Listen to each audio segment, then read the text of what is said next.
वकील साहब, हमने आपसे पिछले वीडियो में एक क्वेश्चन किया था कि शरीयतन नाजायज और मसलहतन जायज, जिसके ऊपर चंद लोगों ने कमेंट किया है, उसके ऊपर आप कुछ जवाब देना चाहिएगा तो बिल्कुल दीजिए। अच्छा, सबसे बड़ी बात यह है कि हमको भी बाद में खबर मिली कि जनाब मुफ्ती परवेज साहब की तरफ से चंद सवालात थे जिसमें उन्होंने कहा था कि ये कहाँ से आपने दलील लाया है, तो आप बताएं। तो सबसे बड़ी बात यह है कि हम परवेज साहब से माजरत भी चाहेंगे क्योंकि जवाब देने में मुझे टाइम लगा। वजह क्या है कि मुझे खबर नहीं थी कि आपने कमेंट किया। जैसे मुझे खबर मिली है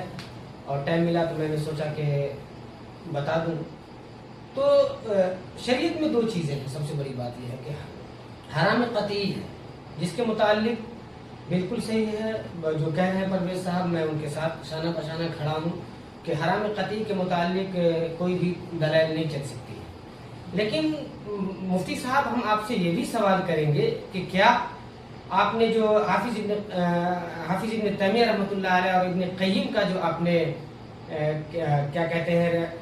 हाफिज इब्न तैमिया और इब्न क़य्यिम रहमतुल्लाह अलैह के मुतालिक जो आपने रिवायत लिखी है कि उन्होंने कहा है कि माली जुर्माना भी लेना उनके नज़दीक जायज़ है,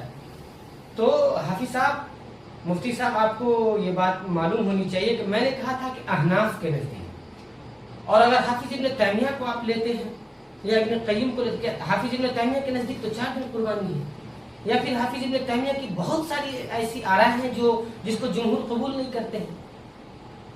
अहनाफ के नज़दीक तो हाफिज इब्न तैमिया की बहुत ज़्यादा वैल्यू नहीं है जहाँ तक मैं समझता हूँ। लेकिन आपने चूंकि कहा है, और दूसरी बात यह है कि मैंने अहनाफ कहा था,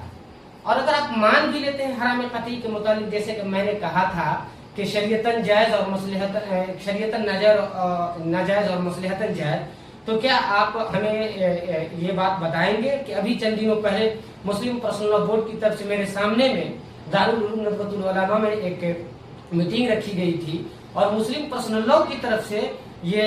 जवाब आया, बल्कि जितने भी खुजा वहाँ बैठे थे खुजा, उन लोगों की तरफ से ये क्या कहते हैं कि एक सवाल किया गया था कि ये जो माली रकम जो बैंक से लेकर के घर बनाया जा सकता है कि सूद के तौर पर, तो उसमें तो मुस्लिम पर्सनल लॉ बोर्ड ने कहा था कि घर बनाने के लिए कोई अगर जरूरतमंद है तो ऐसे मौके से बैंक से लोन लिया जा सकता है। तो क्या आप हमें ये हदीस समझाएंगे कि अर्राशी वल मुर्तशी किलाहुमा फिन्नार, कि सूद लेने और देने वाले दोनों जहन्नम में जाएंगे? तो इसके अकॉर्डिंग आप हमको क्या कहेंगे?